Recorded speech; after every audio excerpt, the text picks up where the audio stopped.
Elon Musk visited Amber Heard late at night while Johnny was away. They were also caught on camera together in the elevator of the building getting a little bit handsy. It hurts my brain and my heart. I don't know what I did. Had anyone brought this to your attention? No, I was just looking at it. What I can say is that at the time I trusted that he wouldn't do anything that would put me in harm's way. Why does he refuse to talk about his past? Yeah, and why does he refuse to talk about his personal life? Like, what's he hiding? Even the most golden among us, I mean, they have stellar careers. But if you look at the other areas of their lives, you'll see where their demons manifest themselves. Who's Grimes? What's her deal?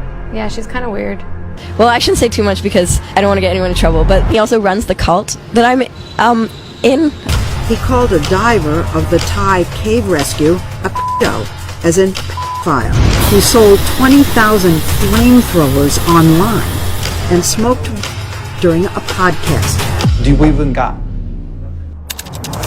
Okay, we need to get to the bottom of who Elon Musk really is. Nobody knows him better than his first wife, Justin Wilson. I met him when I was 18, he was 19. We were at college. My fear is that we become spoiled brats, that we lose a sense of appreciation and perspective. He told me that when he was a kid, he hated going to school because the other kids liked to follow him home and they would throw soda cans at his head. I thought I was insane. Why did you think you were insane? Because it was clear that other people did not. Their mind wasn't exploding with ideas. They wouldn't understand you? I hope they wouldn't find out, because they might put me away or something. You thought that? For a second, yes. So he was aware that he was different. Yeah, he revealed on SNL that he has Asperger's syndrome. I'm actually making history tonight as the first person with Asperger's to host SNL. What's that? Asperger's syndrome is considered to be on the mild end of the autism spectrum. People with AS find social interactions more challenging. What does that mean? It means that it was harder for him to fit in. And people picked up on that. When I was in high school, we called them geeks. And it was not a compliment. When I was a child, there's one thing I said. What is it? I never want to be alone.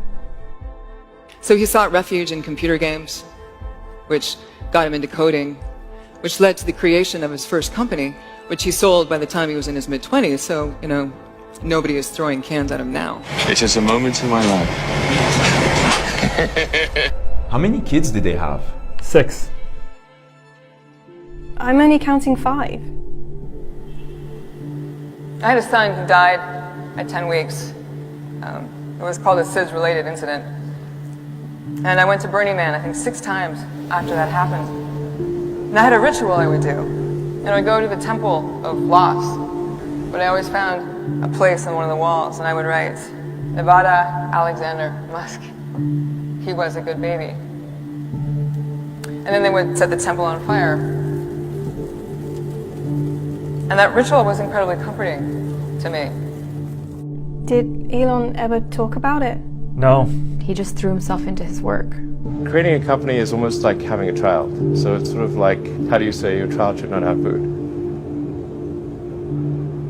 So once you have the company, you have to feed it and nurse it, and take care of it, even if it ruins you. Yeah.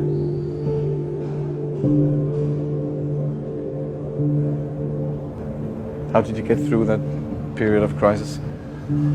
Yeah. Can we just break for a second? Sure. There need to be things that make you look forward to waking up in the morning. You wake up in the morning, you look forward to the day, look forward to the future. In a future where we are a spacefaring civilization and out there among the stars, I think that's very exciting.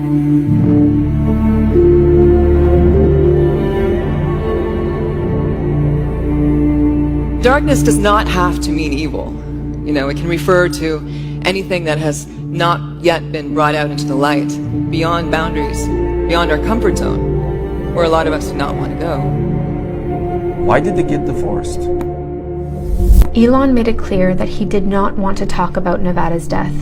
He was obsessed with his work. When he was home, his mind was elsewhere. I felt insignificant in his eyes, and I began thinking about what effect our dynamic would have on our 5 young sons. Elon agreed to enter counseling, but he was running 2 companies and carrying a planet of stress. 1 month and 3 sessions later, he gave me an ultimatum. Either we fix this marriage today, or I will divorce you tomorrow. He filed for divorce the next morning. I felt numb, but strangely relieved. So he left her? Isn't he afraid of being alone? Listen to this. 6 weeks after he filed for divorce, he proposed to English actress Tallulah Riley. Elon proposed really quickly. I'd probably have said yes to anyone that seemed half sensible if they proposed after 10 days, just because it's kind of an interesting thing to do. Who's laughing, Dad? You know, obviously moved straight into the house with the children, and it became a very real thing immediately. My parents were traumatized by this whole experience. Although there's been so many times that, right, I'm getting on a plane to England and I'm never going to see you again. Really? No. No, not really. They divorced 3 years later, remarried that same year, and divorced again in 2016. And then came even more trouble. Amber Heard. Men categorize women in one of 4 ways: mothers, virgins, sluts, and bitches. She was in the middle of her own divorce with Johnny Depp. That's messy. Johnny was attacking me. She threw a vodka bottle at me. He was about to push my sister down the stairs. It smashed. I would have done anything. Bone in here was completely shattered. Amber Heard was offered 24/7 security arranged by Elon after she told him that she wanted a restraining order against Johnny Depp. Elon really got caught up in the middle of it. And that's when he started acting more and more erratic, unstable, reckless, operatic, doing things that seemed impulsive, un-CEO-ish. I'm just being me. He just seems to be jumping from one relationship to another. Actually, it's called repetition compulsion, where we are unconsciously driven to recreate a certain situation or relationship from the past in an effort to resolve it. Why do you think that is? He opened up to Rolling Stones right after his breakup with Amber Heard. I just broke up with my girlfriend. I was really in love, and it hurt bad. Well, she broke up with me more than I broke up with her, I think. I've been in severe emotional pain for the last few weeks. It's so hard for me to even meet people. I've seen you speak in person, we've watched some of your interviews. Like sometimes you seem visibly sad. No one should put this many hours into work. This is not good. And people should not work this hard. They should not do this. This is very painful. Painful in what sense?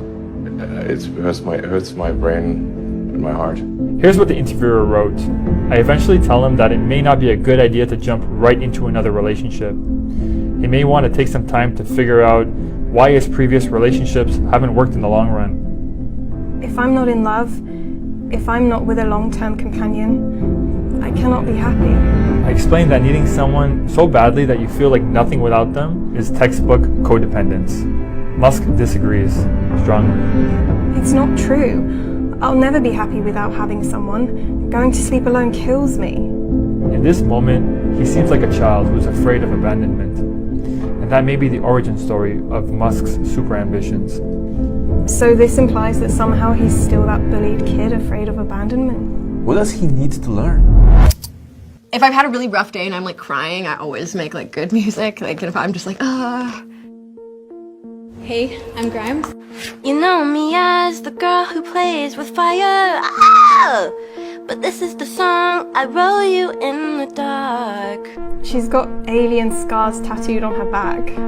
And she had a speech impediment as a kid, and she was severely bullied for it. Just like Elon. I like dark things. I like everything bad means good music.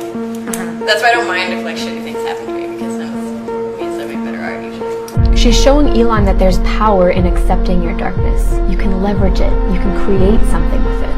As creatives, our job is to uncover what lies in the darkness and give it new life, new identity.